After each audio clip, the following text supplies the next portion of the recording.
Xin chào quý vị và các bạn. Một người lính Mỹ trở về từ cuộc chiến Việt Nam năm 1974 mang theo một nỗi đau không tên. Anh đã bỏ lại người con gái mình yêu và đứa con gái nhỏ chưa tròn 1 tuổi. 42 năm sau, khi mái tóc đã bạc, anh quyết định quay trở lại Việt Nam mang theo một tấm hình cũ và một lời hứa chưa kịp thực hiện. Đây là câu chuyện về tình yêu bị chia cắt bởi chiến tranh, về nỗi day dứt suốt đời của một người cha và về cuộc đoàn viên khiến hàng triệu trái tim rơi lệ. Mời bạn theo dõi câu chuyện đầy cảm xúc này nhé.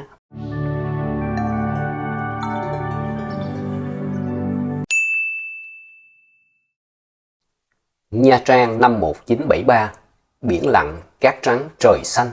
Nha Trang năm ấy đẹp như một bức tranh chưa nhuốm màu bom đạn. Melson, một lính Mỹ trẻ mới ngoài 20 tuổi, bị thương nhẹ trong một trận đụng độ ở vùng ven thành phố. Anh được đưa về trạm y tế quân sự tạm thời để điều trị.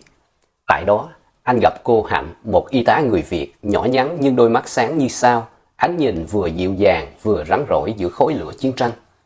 Cô cẩn thận lau vết máu cho anh. Anh hiểu chút tiếng Việt nên nói chuyện với Hạnh cũng dễ dàng. Những ánh mắt, nụ cười, cái siết tay, tất cả đã nói hộ họ những điều ngôn ngữ không thể diễn tả. Chiến tranh vẫn nổ ra mỗi ngày, nhưng giữa hai người lại là những ngày bình yên lạ kỳ. Melson được ở lại căn cứ gần biển để hồi phục. Hạnh mỗi tối ra bờ biển gặp anh. Họ không có nhiều thời gian, không có tương lai rõ ràng, nhưng lại có những khoảnh khắc hạnh phúc tuyệt vời.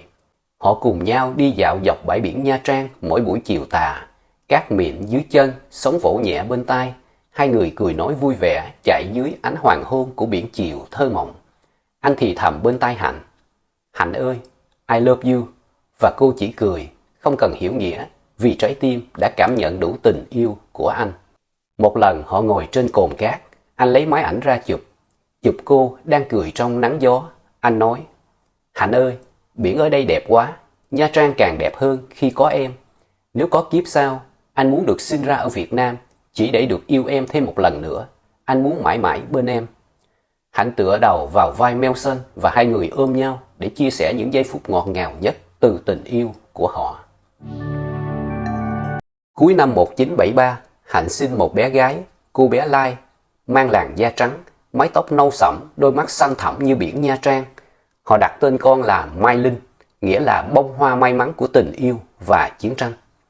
Melson đã làm tất cả để xin đưa Hạnh và con đi theo khi đơn vị anh sắp rút khỏi Việt Nam. Họ dự tính bay ra Đà Nẵng rồi nối chuyến về Sài Gòn để được di tản cùng gia đình lính Mỹ. Ngày hôm đó, năm 1974, Melson được lệnh rút quân khẩn cấp. Cả căn cứ náo loạn, tiếng trực thăng rền vang, tiếng loa gọi tên từng người vang vọng giữa trời đất. Hạnh ôm đứa bé chạy đến điểm tập hợp. Khi cô vừa đến nơi, thì có một bé gái khác bị thương ngã ngay trước mặt, máu chảy đầy người. Là bản năng của một y tá không thể bỏ qua, cô đặt con gái của mình xuống, chạy lại sơ cứu đứa bé đó. Vài phút sau, tiếng động cơ gầm rú, Melson bị kéo lên máy bay theo quy định. Anh cố vùng vẫy, hét gọi to lên: "Hạnh, Hạnh ơi, em ở đâu?" Trên mặt đất, cô vừa băng bó xong đứa trẻ thì ngẩng lên. Cánh quạt trực thăng đã cuốn tung bụi cát. Cô chạy, ôm con, hét to: "Melson, anh Melson, sao không chờ em?" Nhưng tiếng gọi ấy đã tan vào tiếng gió và tiếng gầm rú của động cơ trực thăng trên bầu trời. Melson từ trong trực thăng chỉ kịp nhìn thấy cô đang chạy theo, giơ cao tay ôm đứa bé. 1 giây, 2 giây, anh như muốn nhảy khỏi máy bay nhưng bị đồng đội giữ lại. Anh hét lên như điên dại: Hạnh ơi, hãy chờ anh, hãy chờ anh." Nhưng không ai nghe thấy anh nữa. Máy bay tiếp tục lên cao và xa dần, bỏ lại dưới kia là một người phụ nữ bồng đứa bé trên tay mãi gọi tên Melson. Melson thì dõi mắt nhìn xuống nhưng không biết phải làm gì. Anh chỉ còn lại một kỷ vật duy nhất, tấm ảnh cũ và chiếc vòng tay Hạnh đã đeo ngày đầu tiên họ gặp nhau. Anh đã khóc như một đứa trẻ, khóc rất nhiều. Trái tim anh như đã chết một nửa từ giây phút đó. Sau khi trở về Mỹ, Melson sống âm thầm. Mỗi đêm, anh đều mở chiếc hộp nhỏ cũ kỹ. Bên trong là tấm ảnh chụp ở Nha Trang, một mảnh khăn tay, váy máu đã khô.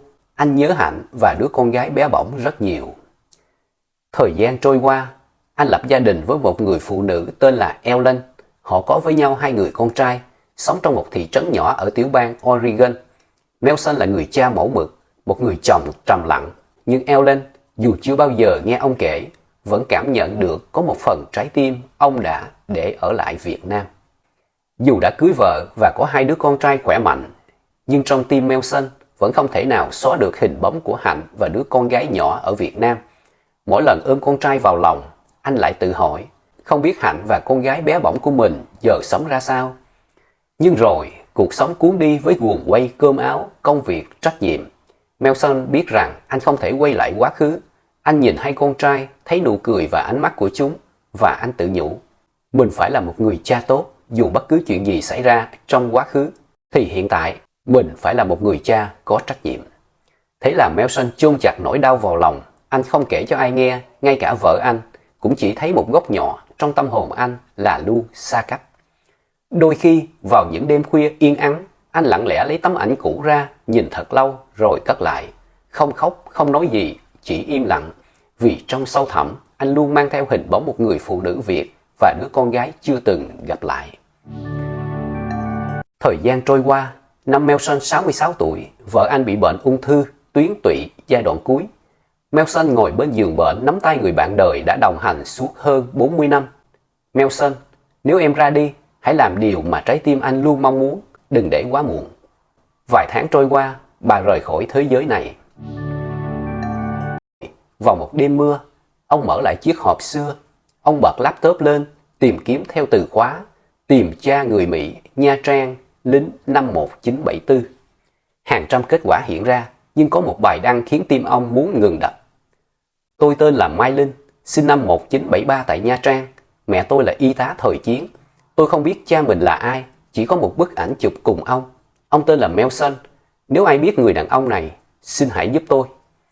Melson mở ảnh ra xem, là chính ông. Đúng là bức ảnh ông giữ suốt hơn 40 năm.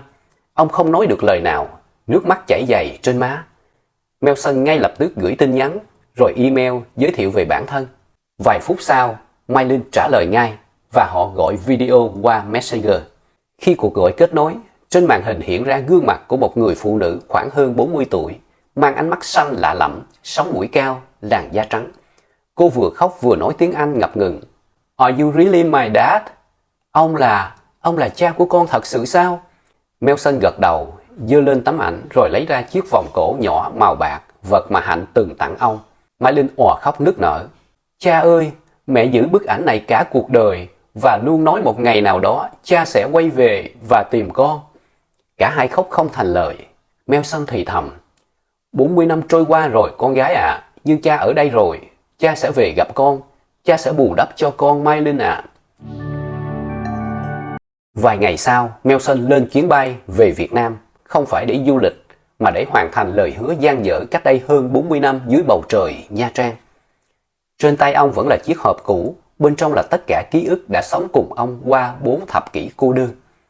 Trong tim ông không còn sợ hãi, không còn do dự, vì ở cuối chuyến bay này có một người con gái đang chờ ông tại phi trường Tân Sơn Nhất. Khi Melson bước ra khỏi phi trường Tân Sơn Nhất, tay ôm chặt chiếc hộp gỗ cũ kỹ, đôi mắt ông nhìn về phía đám đông. Giữa những người đang chờ đón thân nhân, một người phụ nữ mặc áo dài trắng bước ra, vừa khóc vừa hạnh phúc chạy đến bên Melson. Cả hai nhìn nhau, không nói gì, chỉ là một cái nhìn sâu hút, như thể họ đang nói chuyện bằng chính dòng máu trong tim. Cha ơi, cuối cùng con đã được gặp cha. Không chờ thêm giây nào, Melson giang tay ôm cô thật chặt. Một cái ôm sau hơn 40 năm. Ông bật khóc như chưa từng khóc trong suốt cuộc đời. Và Mai Linh cũng òa lên như một đứa trẻ. Những người xung quanh lặng nhìn, không ai hiểu chuyện gì đang xảy ra, nhưng ai cũng cảm nhận được đó là khoảnh khắc thiêng liêng nhất giữa hai con người. Sau đó Mai Linh đưa ông về một căn nhà nhỏ ở vùng ven Bình Dương. Con đường làng bình dị, hàng cây xanh và ánh nắng chiều buông vàng nhẹ nhẹ. Trong phòng nhỏ cuối nhà, một người phụ nữ đang nằm yên trên chiếc giường gỗ, chăn mỏng phủ ngang người. Đó chính là bà Hạnh. Người con gái Nha Trang năm nào nay đã thành một bà cụ, với mái tóc bạc, thân thể gầy yếu và không còn nói được gì. Bà bị đột quỵ gần 5 năm nay, mọi cử động đều bất lực, chỉ có đôi mắt ánh lên nét long lanh. Và khi Melson bước vào, đôi mắt ấy mở to, rồi rưng rưng. Ông quỳ xuống, nắm lấy tay bà. Hạnh ơi, anh xin lỗi em nhiều lắm, anh đã về rồi. Một giọt nước mắt trượt dài trên má bà, không lời nào cần nói thêm. Cả ba người cùng khóc. Sau đó Mai Linh đưa ông ra phòng khách, rót trà và ngồi bên cạnh nói chuyện với ông. Cánh cửa bật mở, một người đàn ông cao lớn khoảng 40 tuổi mặc áo sơ mi trắng bước vào. Gương mặt anh rắn rỏi, sống mũi cao, ánh mắt ánh lên vẻ mệt mỏi và căng thẳng đến lạ. Mai Linh đứng lên nhìn cha, rồi nhìn cậu ta nghẹn ngào nói: "Ba, đây là em trai của con và cũng là con ruột của ba." Mẹ biết mình mang thai vài ngày sau khi cha lên trực thăng bay về Mỹ năm xưa. Melson sững sờ, ông lùi lại nửa bước, mắt ông nhìn chằm chằm vào người đàn ông trước mặt, người đã đứng đó im lặng và nghiêm nghị. Ông nói: "Con nói gì? Là con trai cha hả?" Người đàn ông khẽ gật đầu, giọng trầm ấm: "Dạ đúng rồi thưa cha, mẹ nói con biết cách đây vài năm, con luôn có niềm tin một ngày nào đó con sẽ được gặp cha." Melson bước tới, tay run run chạm lên vai người con trai, rồi ông ôm lấy anh, một cái ôm đầm ấm. Bên trong là trái tim của người cha đang tan chảy vì sung sướng và hạnh phúc. Chiều hôm ấy, trong ngôi nhà nhỏ nơi vùng quê Việt Nam, một người lính Mỹ già cuối cùng cũng tìm được người con gái bé bỏng và thêm một cậu con trai, đặc biệt là người yêu thời lính. Ông vui mừng không sao tả xiết. Bà Hạnh nằm lặng trên giường, ánh mắt khép lại trong yên bình, nhưng hiểu tất cả những chuyện gì đang xảy ra và rất hạnh phúc ngày trùng phùng của gia đình. Còn Melson, lần đầu tiên sau hơn 40 năm, mỉm cười trong nước mắt. Từ sau ngày gặp lại, căn nhà nhỏ nơi vùng quê Bình Dương bỗng rộn ràng tiếng cười. Melson, một cựu binh Mỹ, giờ đây như sống lại một phần tuổi trẻ. Ông ngồi cùng Hạnh và hai người con, mỗi tối uống trà kể chuyện quá khứ, chuyện chiến tranh, chuyện lần đầu gặp mẹ họ. Một buổi tối, khi hai cha con ngồi bên hiên nhà, Mai Linh kể: Ba biết không, con đã từng nghĩ mình sẽ không bao giờ biết được cha là ai. Con sống cả tuổi thơ với ánh mắt bị kỳ thị vì làn da khác biệt và một câu hỏi không ai trả lời được: cha con là ai? Mai Linh tiếp tục, mắt hướng về bầu trời. Hồi nhỏ, mẹ con từng nói rằng có chương trình dành cho con lai để được sang Mỹ. Rất nhiều bạn của con đã đi, có người đi cùng mẹ, có người được tổ chức bảo trợ. Nhưng con thì không được chọn, vì lúc đó con bị bệnh sốt rét kéo dài, sức khỏe rất yếu, hồ sơ y tế không đạt nên họ loại con ra. Vậy là một cơ hội duy nhất trong đời vụt mất. Cô dừng lại, cười buồn. Có lúc con nghĩ chắc đó là số phận. Nhưng giờ thì con tin mỗi người có số phận khác nhau. Cuối cùng con đã được gặp cha. Melson rưng rưng nước mắt. Cả cuộc đời ông chưa từng nghe ai nói như vậy. Người con gái trước mặt mang dòng máu của ông đã sống thiếu cha, thiếu cơ hội trong hơn 40 năm qua, nhưng vẫn dịu dàng, nhân hậu và kiên cường đến lạ. Mai Linh nói tiếp: mẹ con không kết hôn với ai khác cho đến tận bây giờ. Lâu lâu mẹ lấy tấm hình chụp chung với cha ngày xưa ra xem và rơi nước mắt. Đến khi con 30 tuổi, con bắt đầu viết thư lên diễn đàn hải ngoại, viết hoài gửi hoài. Có lúc con tuyệt vọng, có lúc con tự hỏi: cha có còn sống hay không? Cha có nhớ gì về mẹ không? Hay cha đã quên Việt Nam từ lâu rồi? Melson lặng thinh, chỉ biết nắm tay cô. Mai Linh tiếp lời, đôi mắt ướt lệ. Nhưng rồi đúng lúc con không ngờ nhất, cha lại xuất hiện, giống như một giấc mơ đã thành hiện thực. Chiều Nha Trang, gió lồng lộng, cát trắng vẫn mịn màng, sóng biển vẫn vỗ về như chưa từng chứng kiến những năm tháng khốc liệt của cuộc chiến tranh năm xưa. Melson đẩy xe lăn chậm chậm trên con đường ven biển. Bà Hạnh ngồi yên, gió thổi nhẹ vào mái tóc đã bạc trắng. Bà không nói gì, không cười, nhưng đôi mắt vẫn mở to, dõi theo từng con sóng. Mai Linh và cậu em trai đi bên cạnh, một người nắm tay cha, một người giữ tay mẹ. Melson dừng lại, cúi xuống thì thầm vào tai bà Hạnh: Hạnh ơi, anh đã về rồi.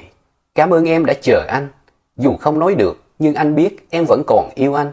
Anh sẽ ở lại Việt Nam sống với em và các con như những gì anh mơ ước ngày xưa. Một cánh chim biển sải ngang trời, một giọt nước mắt nhẹ nhàng lăn trên gò má của bà Hạnh. Chỉ có sóng biển rì rào như hát lại bài nhạc tình năm xưa.